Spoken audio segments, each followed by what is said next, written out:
I've taken issue with being considered a classic rock band. I mean, we never set out to be that, Right. but we just happen to listen to good music, I guess. It's the risk of it all that appeals to me. You got the ladies in the back? Yeah, like we don't know you're here. Your driver's a real dick. Alexis on Fire, Papa Roach, Wolf Mother, Chris Cornell, Fall Out Boy, Lily Allen, Korn, Deftones. and you're watching the Adlercast.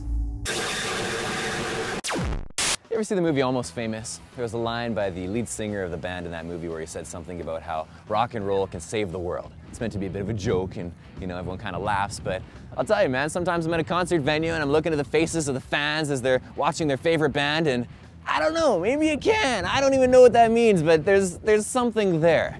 Anyway, I'm a huge fan of the band that's on the show today. I've probably seen them 25 or 30 times now, and I look at the faces of the fans, and you can tell they're getting a lot more than just another night out on the town when they go to see this concert. The band is from Antigonish, Nova Scotia, Canada. The latest record is called No Time for Later, and they're going to tell you all about what that means.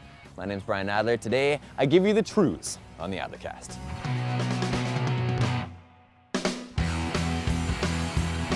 No Time for Later. The title for this record, it makes me think that maybe there was a new sense of urgency within the band. Yeah. Well, tell us about it.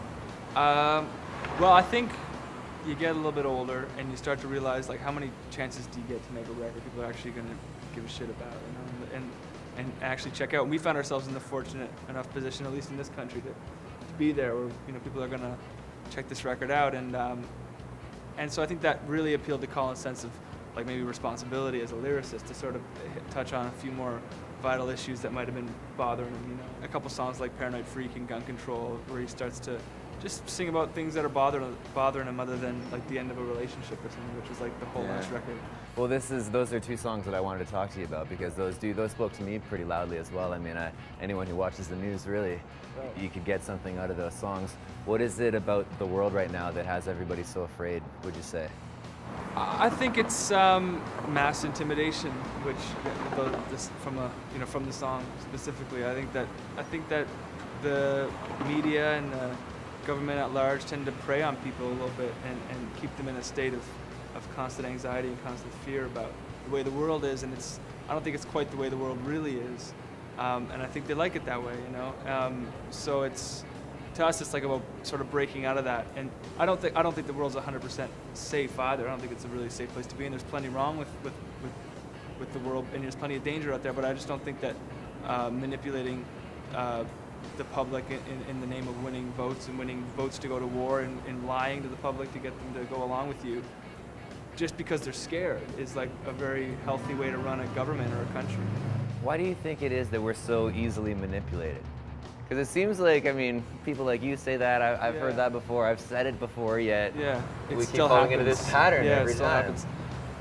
Man, maybe humans are really that dumb. I don't know, man, I don't know. I just, you know, I think maybe because we watch too much television, you know, we gotta start watching more podcasts. That's what I'm talking about. I think people. That's where the real life stuff happens, on the internet. Yeah, exactly. Where you can say everything on the piss, internet. Yeah, everything you read. Sorry, Jack, I cut you off. It's okay. I just think people like to gossip, and if there's something to gossip about, it's going to turn into something real eventually, and people get scared of it.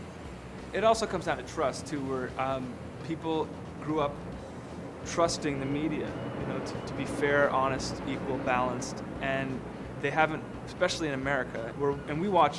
Like, Canada gets so many American news networks. How can we separate ourselves from that? Totally. They were trusted, and they betrayed that trust by being, like, basically right-wing pundits for the biggest ones, you know? Yeah. And that's just a dangerous concept. He was psychologically unbalanced, and if there was more guards on the campus with guns, then they'd been safer. But they kept beating around the bush that this guy got guns, you know, easily, really, really easily.